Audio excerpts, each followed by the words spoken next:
Jalen Brunson called the game. He called series.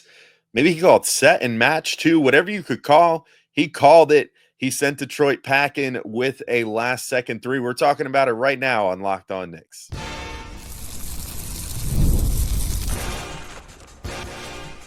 You are Locked On Knicks, your daily New York Knicks podcast, part of the Locked On Podcast Network. Your team every day. All right, welcome in to Locked On Knicks, your daily New York Knicks podcast. I'm Alex Wolf. I'm editor-in-chief of Knicks site The Strickland, which you can find at thestrict.land. And he is Gavin Schall, your favorite play-by-play broadcaster's favorite play-by-play broadcaster and the Saturday co-host of the Locked On NBA podcast. And this episode is brought to you by Monarch Money. Take control of your finances with Monarch Money. Use code LOCKEDONNBA at monarchmoney.com for 50% off your first year. On today's show, we got a big old Knicks win to talk about, 116-113 over the Detroit Pistons. We're going to talk about Jalen Brunson's heroics right at the end of the game. It was honestly kind of a rough fourth quarter for him up until that point, or at least a rough final couple minutes of the game. And then just when it mattered, he makes it. That's just what this guy does. Sends Detroit packing. We're going to talk about that. We're going to talk about great performances from Mikal Bridges, from OG Anunoby, from Josh Hart to help send the Knicks to the next round. And then, of course, to close the show, we're going to talk about the next round. How are we feeling going into a series against the Celtics? And I think we should also, before we close out, do a little tribute to Clyde, Frazier, and the MSG team, who have, unfortunately, thanks to the new the new NBA rights deal, likely called their last playoff game for the Knicks, which is unfortunate. But off of those unhappy things, let's get into the happy things in just a sec here, right after we thank you all for making us your first listen today and every day, whether you're checking us out on your favorite podcast platform or taking in sights and sounds on YouTube. We appreciate you making us part of your daily routine. Make sure you hit the auto download function on your favorite podcast app or the notification bell on YouTube so you never miss an episode, particularly during the playoffs, when sometimes we're here for you guys anywhere from 5 to 7 times per week. All right, Gavin, without any further ado, let's start talking about this thing. 116-113, the shot heard around the world. Jalen Brunson sends Asar Thompson to Siberia, Tatooine, whatever. He sent him to a world far, far away on a crossover in the last few seconds of the game, and just pulls up, cans a three. The Knicks go to the next round after, fittingly, and it made me very happy, Malik Beasley fumbles a pass on the other end where he could have had a chance to tie the game. Doesn't even get a shot up, just loses it out of bounds instead, because why the heck not? The Knicks advance. We can finally put this series to bed. How you feeling after that Jalen Brunson game winner? I'm in a weird place. It's so incredibly cool to have Jalen Brunson on your basketball team. Let's just start there. I mean, I went over with Benji on Monday when he came on the pod, but it is an incredibly short list of guys who are the fourth quarter down the stretch shot makers. And the thing about Jalen, maybe some of it is the confidence of knowing that even when he's struggling, he's going to get the ball every single time down. Tom Thibodeau is not going to run anything other than ISO a Brunson down the stretch of these games. So maybe just the confidence in knowing that. But even when he's struggling, it is that innate knowledge that, like, he's going to keep coming and eventually they're going to start going in, right? Like, he checks in with 9.5 minutes left in this game. Knicks are winning 101-89. It ends up being a 23-4 Pistons run when Tim Hardaway hits the fadeaway jumper to make it 112-105 with 2:30 to go. Brunson buoyed by a one challenge when he kind of like him and Dennis Schroeder both make contact into each other. That was a big play. And then one of the better showings of balance I've ever seen from a basketball player, where he tries to play bully ball on Dennis Schroeder, almost falls down, catches himself, not with his hand like a normal person, but catches himself while slipping off his feet, on his feet, takes a step, up fake, Schroeder goes flying, about a 1.5 pump reverse layup. Asar strips him next time down. He misses a step back on Schroeder. Mikal tips it in to tie it at 113. And then you said it, the between the legs, snatch back dribble. Asar goes flying, three ball, and it was an incredible finish to this game. In terms of how I feel overall, like mixed. Like I think so many Knicks played well. So many Knicks had heroic moments. I've probably done a disservice in talking about this series in terms of how good Detroit has been throughout. But I almost walk away from it's so weird because as many people on Twitter are pointing out, feels like an exact parallel in so many ways to the series with Philly last year, chance to close it in 5. You don't do it. You close it out on the road via like a top of the key 3. But I don't feel at all similar to last year where I felt hopeful. I felt optimistic. I was just lauding the courage of this team. And coming out of this game, Alex, I feel like Jalen Brunson is extraordinary, but I can't necessarily say I love where the Knicks are at. Yeah, it's interesting because you almost feel like it's like how like you feel like how you should feel if the Knicks were playing with house money, but they're not really playing with house money. You know, it's like going into the next series, it feels like, oh well, the mission is more or less complete now. Like it just seems so unlikely that they're gonna beat Boston, but like we could table that for towards the end of the episode. Like for now, I'll just kind of live in the moment of look, you know, this is a roller coaster of a game. Like they go up early. I mean, you want to talk about parallels to last year too. Like they went up big and then surrendered it, and then it looked like they were going to lose, and then they came through at the last second, just like the game 6 against Philly last year. I'm just remembering this, but last year Philly comes back because of the Buddy Hield heater, and this year it's the Malik Beasley heater. And like there you go in the second quarter, exact same thing. That's your point. And yeah, I mean, I was like. That game against Philly last year, I was away on a bachelor party, and that was like the closest I've ever come to getting in a fight with someone over a sports game because there was like it was me and a bunch of my boys from home, obviously, and then a bunch of dudes that were Philly fans sitting in like a little area next to us. So I don't know. This game, I was sitting at home. I still managed to get almost just as angry. I started like almost punching myself as just to feel something. Sure. But yeah, it was tough. Like because you wanted them to just kind of put this thing away, and the Pistons, to their credit, just kept like clawing back and making shots, and then like when the Knicks came out and won the third quarter after they had consistently lost third quarters this whole series, you just were like, sick. All right, like we're good. Like this is it. Like the Knicks are a fourth quarter team. Like they've broken their spirit or whatever. And then they just kind of pulled their like third quarter disappearing act in the fourth quarter instead. And just like completely started fumbling the game away. So that made it frustrating. And I was fully convinced we were headed to game 7. I'm happy to have a weekend back now. So I can like do something relaxing this weekend after this series, and how every single finish went to a cardiac finish like this. And it was it just I was getting pretty well convinced that like they just were not going to come out with this one. And then those final couple Brunson makes where he gets it close to Mikal tip-in was huge.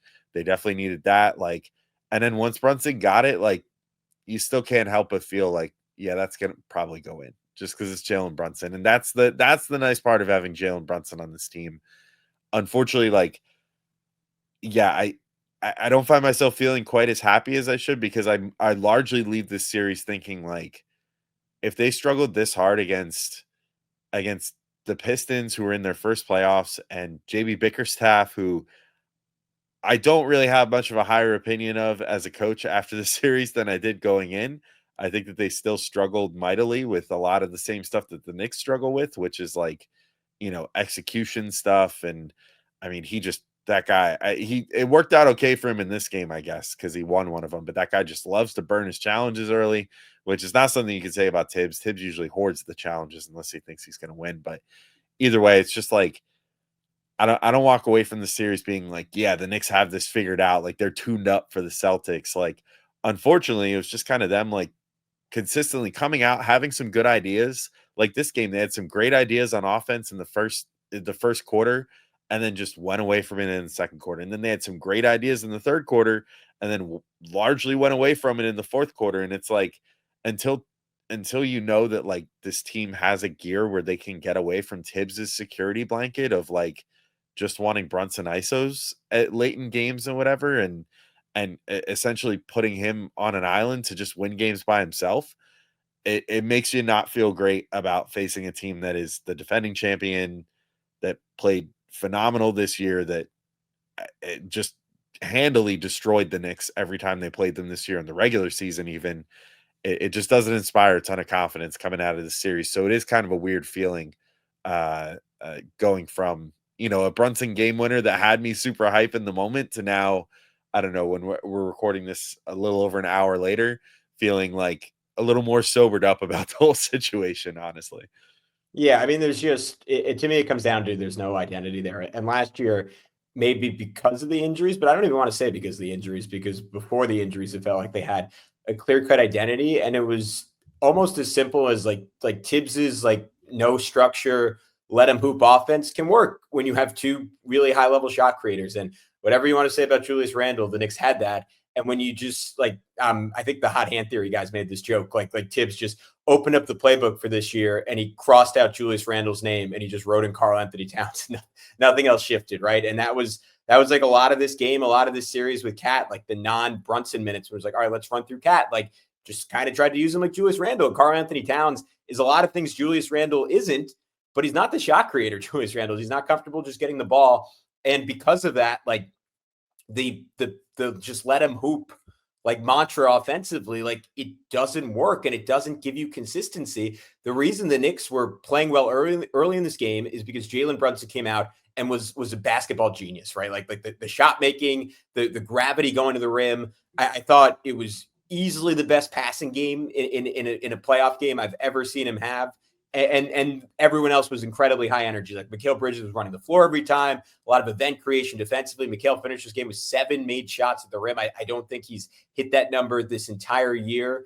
It was guys playing with great effort, guys playing with great intensity and focus, but there's still no plan there. And against a team like the Pistons, who might have a simple identity, similar to what the Knicks had last year, but they have a defined identity, like eventually that team's going to punch you back because they're also tough. They're also skilled. They're also talented. And then you just kind of like go in, like Tibbs's shell is like saying, Jalen, come save me. And Jalen came and saved them. And maybe he'll save them once or twice against the Celtics. But I think we know at this point that is not a maximized version of this team. And yes, this is a imperfect roster. Yes, there are issues across the board, again, just in terms of creation and not having a lot of guys who can dribble, but it does not feel like this team is anywhere close to its ceiling because there isn't really any sort of plan on offense. But maybe that's a little too dour after a game with a lot of great efforts. And the Knicks, Alex, we would have died for this 6 years ago, winning a playoff series, heading to the second round for the third consecutive year. We're going to spend more time talking about it in just a sec here on Locked On Knicks. But first, we want to tell you about our friends over at Monarch Money. Ever check your bank account and wonder, where did all my money go? Between dining out,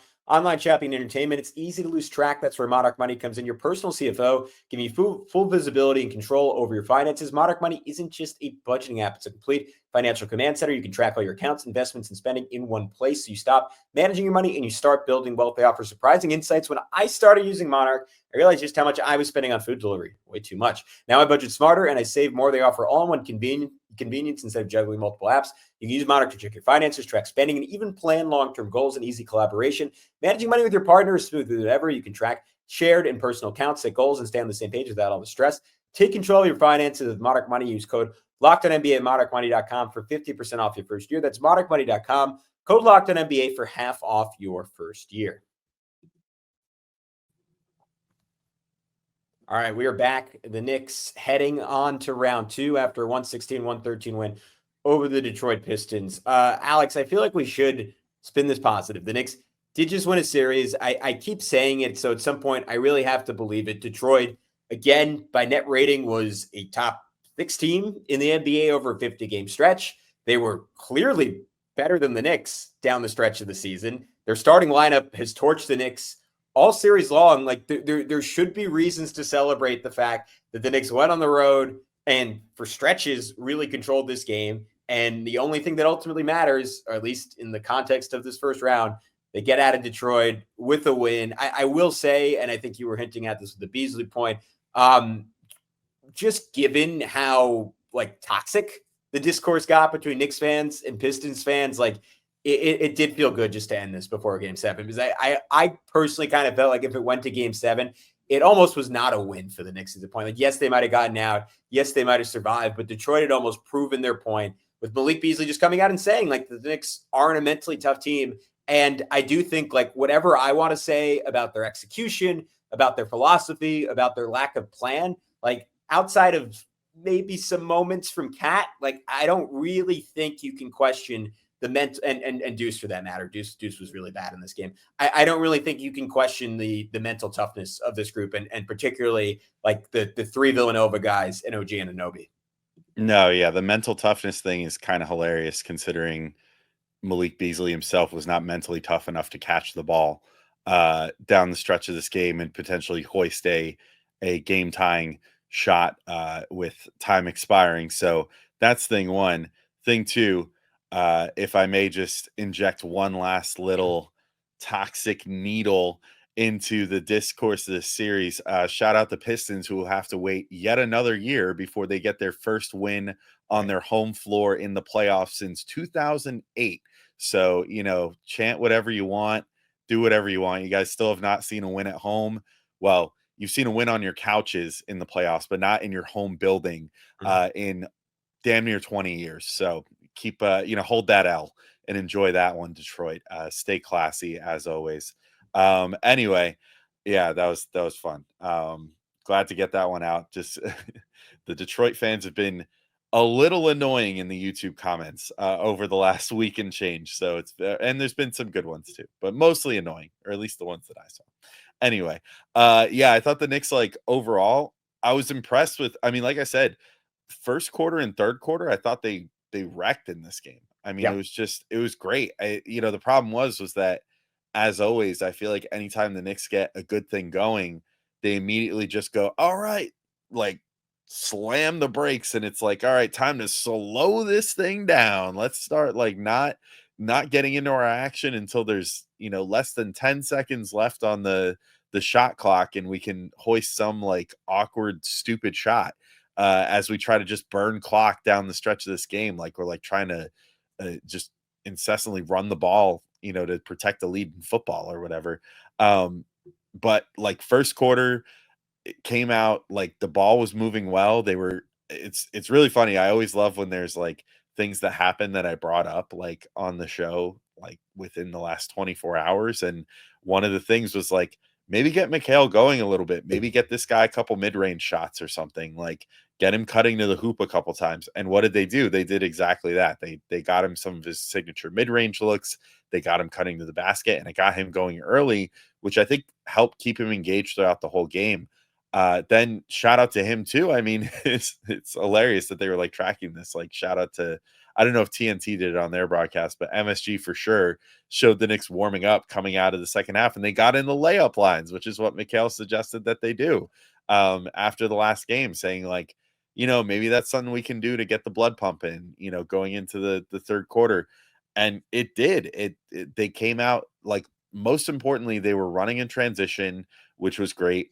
They actually, weirdly, like, in the third quarter too, like, sort of the hack-a-Mitch strategy that Detroit was deploying sort of helped them in a way. Like, I think it was slowing things down to the point where the Knicks could always operate from the perspective of a set defense against Detroit in that third quarter, which is where Detroit does not excel. Like, Detroit wants to get out and run. And so they sort of, like, kneecap themselves in that way. And then the Knicks were, conversely, like, if they were able to force a turnover or something, if they were able to do it and get moving quickly enough, they were able to score some buckets that way, getting out in transition and getting easy layups and stuff like that. Josh Hart, I thought, was really fantastic in this game outside of some foul woes. Like, he ended with 5 fouls, but I thought that he did a great job, like, both on offense and defense in this game, like, helping control the tempo, flying around on defense.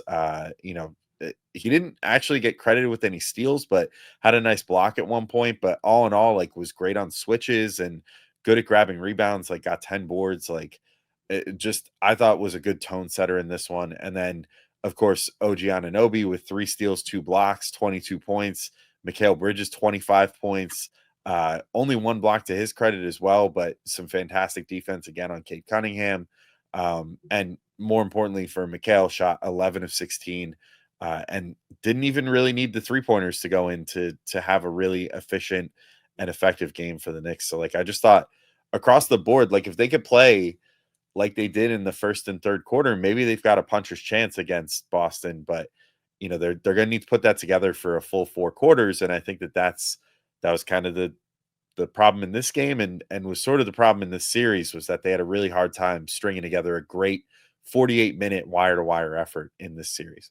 Yeah, I thought the first quarter was about as maybe a side of the fourth quarter of game one, and I'm probably the series feels like it's been 5 years and probably forgetting stuff. But I'll say in my with my recency bias that the first quarter was, I think, about as good as they've looked all series. Like just tone setting, aggressiveness across the board. I loved I think it was the first defensive possession. Oh, sorry, that was the one where Mikal had the steal and the push and the layup, which was also great. So maybe the second or third defensive possession. Hardaway sets which Detroit's been doing all series, like a pretty blatant illegal screen on Josh Hart just grabbing him, and Josh just like picks him up and shoves him into the ground. And I'm like, you know what, good. And they didn't call a foul on that, but I'm like, if they had, like, take the foul there, like, great, like at least punch back. And it's almost why, like, out of the 3 wings, like you could argue Josh in some ways had the least, certainly statistically, the least impressive game. Is OG and Mikal combined for 47 on 17 of 30 from the field. To your point, Mikal 10 for 12 from 2. That was awesome. But I almost have to start with Josh Hart because like he was the one guy, like Jalen did for the most part, but he was the one guy like every single moment of the series, like wanted that smoke, showed up for the fight. As much as I've like complained and you know what it like about him like throughout the series and like the lack of shooting, like you just at some point you just have to give the guy a lot of credit for like bringing the fight. And like, because I think this would be like the least inspiring, really good Knicks team in the history of the franchise, if not for Josh Hart. Like he truly is one guy who gives a crap for every single second, like crashing on off. Like at one point he created a 3 for Brunson, he missed it. And then you know what he does? He chases down the rebound, sprays it to OG for another one. He did a great job on Cade. You referenced it, but had that major swat on Asar, a pump and go drive to OG for a lob. And then like bailing Brunson out when he was falling out of balance on a cut for a layup. I thought the defense to end the game from him was pretty amazing. Like he had that sequence where he fought through a moving screen from Duren, chased Hardaway, knocked the ball away, and that was when OG then tipped it to Mikal. The Knicks ultimately get the steal there. And then like the next time down, Brunson hedges onto Cade. OG recovers. Hart has a great double to trap in the corner. Cade gets it out on a cross-court pass. Hart sprints across the court, gets back to double Schroeder. Duren was open, but it deflected off of Hart out of bounds. Like just a constant energy, I thought was tone setting. And I thought it was like, if we want to give Tibbs credit for something, it was true across the board. Like Brunson was running that first pick and roll full speed. We mentioned Mikal, like it looked like preseason the way he was getting out in transition over and over again and getting layups. I thought OG like at the start, but then especially in the third quarter, like him coming down from the elbow to swat Tobias Harris's dunk attempt, leading to Mikal jamming it on the other end. Like he was amazing in that third quarter. Like those guys just had stretches of incredible pace and energy in this game. And it was ultimately enough to keep the Knicks around to win this game and let Brunson's heroics matter. Yeah, for sure. I thought the role players all came through in a huge way. Again, other than I think I don't know if Cat necessarily had his best game in this one, and unfortunately fouled out. Although I will say Detroit was putting a lot of effort into making sure that he did not get the sort of looks that he was trying to get in this game as well. So, credit to them where it's due for that one. But that's maybe a great opportunity to move to our next segment and talk a little bit about how we're feeling going into Boston, because I think that's a team that's going to have a lot of answers for a lot of what the Knicks can offer here. So we're just going to kind of spitball and give some general thoughts about what we're thinking going into Boston in the next segment, as well as, as I said, say goodbye to the MSG broadcast crew doing playoff games, at least for the foreseeable future. And probably Clyde's last called playoff game on MSG Network. So we'll get into all that in just a sec when we get back in.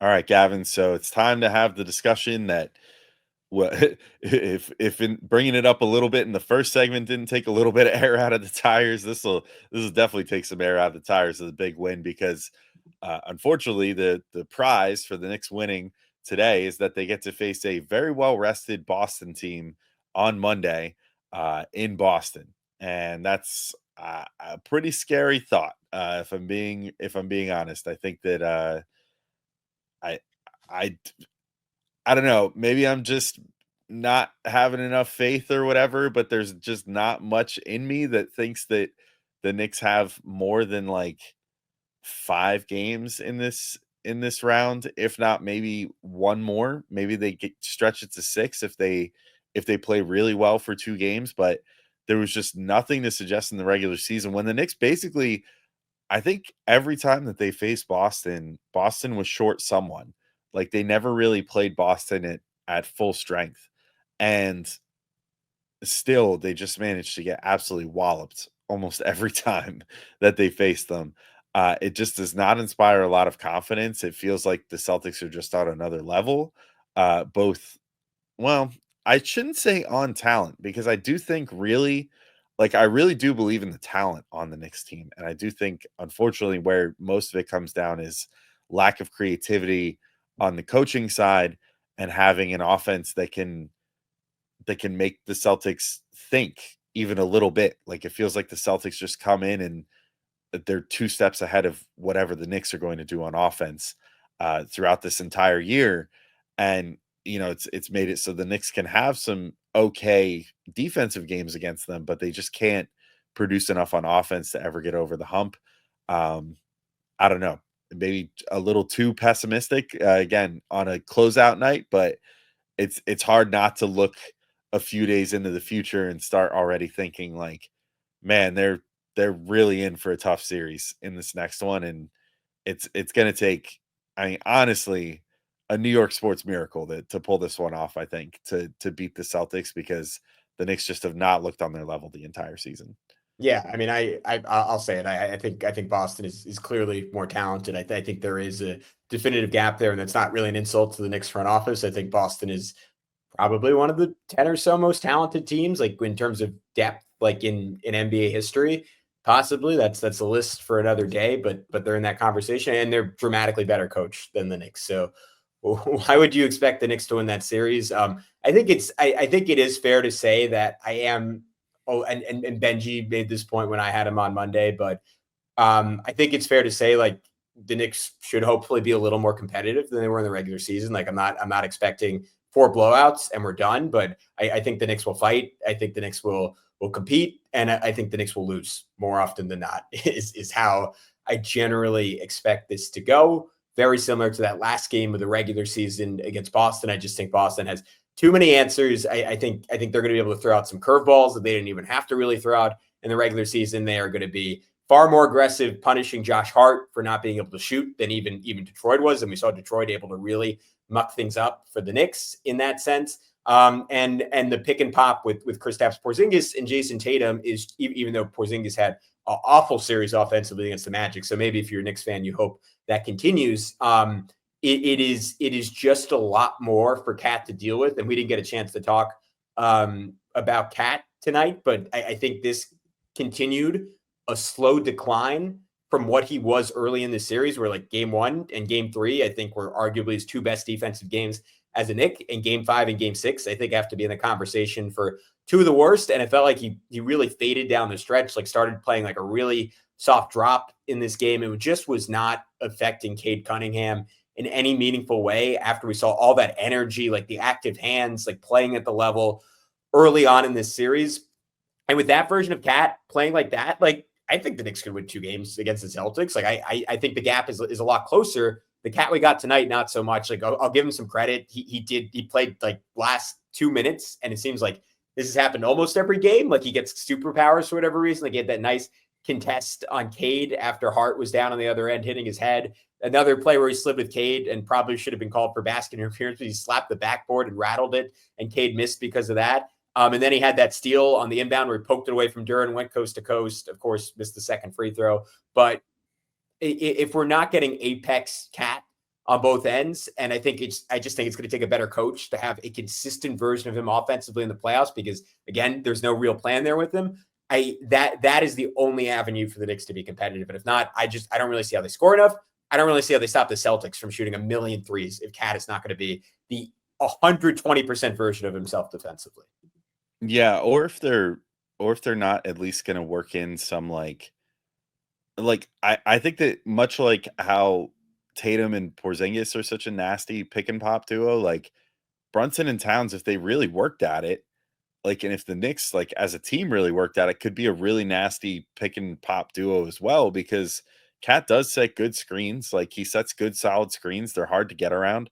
If Brunson's able to use those and the defender doesn't get over the screen, then cool. Now, granted, the Celtics have good screen navigation, and they have plenty of defenders they can throw at Brunson that are going to make his life really difficult.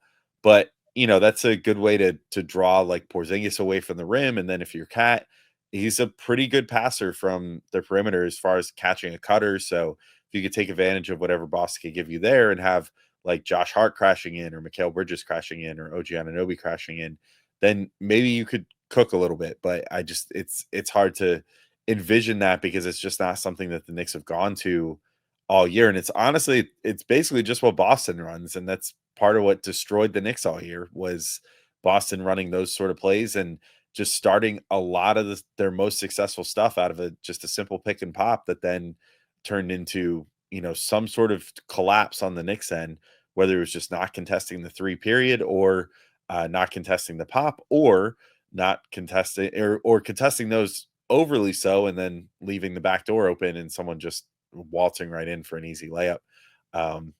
There's no easy answers to Boston, and the Knicks could put themselves in that category, but it seems like right now maybe they've got a quarter of that in them, like we saw in this game, but I don't know if they have 48 minutes of it in them, which is the big issue against Boston, who is a solidly built top to bottom 48-minute team that in some ways managed to sort of get better this year, even maybe not in the raw numbers or whatever, but you could argue that a year more of development for Peyton Pritchard, turned him into the 6th man of the year. He's gotten much better this year than he was last year. They have more guys they can count on this year than they did last year. And they're a very deep and very talented team. So yeah, it's going to be a tough. Al Horford's getting better in his 40s, seemingly. So. Weirdly. Yeah. That's the rough. ageless wonder. Yeah. But yeah, anyway, let's not talk about that. We'll just end by saying bye to MSG playoff broadcast. Yeah, so I'm not gonna get emotional or anything, although I cannot promise if I'm still doing this podcast whenever Clyde does his last game, I'll probably cry on the podcast, because that'll be a really sad day. But today, not his last game overall, but probably Clyde's last playoff game, probably the MSG team's last playoff game, thanks to the way that the new NBA TV deal works. So if you were not aware of that, just take some solace and some gratitude in the fact that the very last game that MSG will likely ever broadcast in the playoffs for the Knicks, or at least until a new TV deal 10 years down the line, if James Dolan's fight for local networks comes through and the league acquiesces a bit back to them, it very well could have been this Jalen Brunson game winner. But kudos to the MSG team. I always love their broadcasts. I think they do a great job. I love Clyde. Obviously, I wish that Clyde could just get contracted to always call Knick games no matter what network it's on, so that we could get maybe one game of sideline reporter Clyde, just going around asking rhyming questions to people. I don't know. I like that Clyde is Barbie in this world, and you can just put him into different professions, depending on what clothing he's wearing. As long as it's a broadcast one, because he's he's a broadcast Hall of Famer, so he's sure. It's gotta at least be a broadcast position. But throw him in the studio show. Why not? Do whatever. Throw him there up with Chuck and Shaq and Kenny, and just see what happens. That would probably be pretty entertaining. I'm not gonna lie. I would like it. But anyway, yeah. Shout out to MSG. Shout out to Clyde specifically, and Mike Breen, obviously. But we'll get to listen to more Mike Breen throughout the playoffs. But it was a pleasure. And other than the last few years, I would say my fondest memory, even though that series kind of went a little sideways too, was probably the 2013 series against the Celtics, like the first couple games, especially when the Knicks were rolling, the J.R. Smith guitar weird like three celebration where he got down on one knee and prayed to the 3-point gods or whatever. That I'll always remember that, and the that year for the MSG broadcast in the first round I found to be really, really fun. And that's, as someone who was a little too young to really appreciate this stuff around the turn of the century and before, that was probably my fondest memory of MSG broadcasting Knicks games in the playoffs, I should say. Yeah, I was really bummed. I was away from New York for this whole series, so I had to watch on the networks. I went back and watched the highlights every time of Breen and Clyde together, and I was remiss. I did not know that until tonight, so I am very bummed. Dour note to end this show on.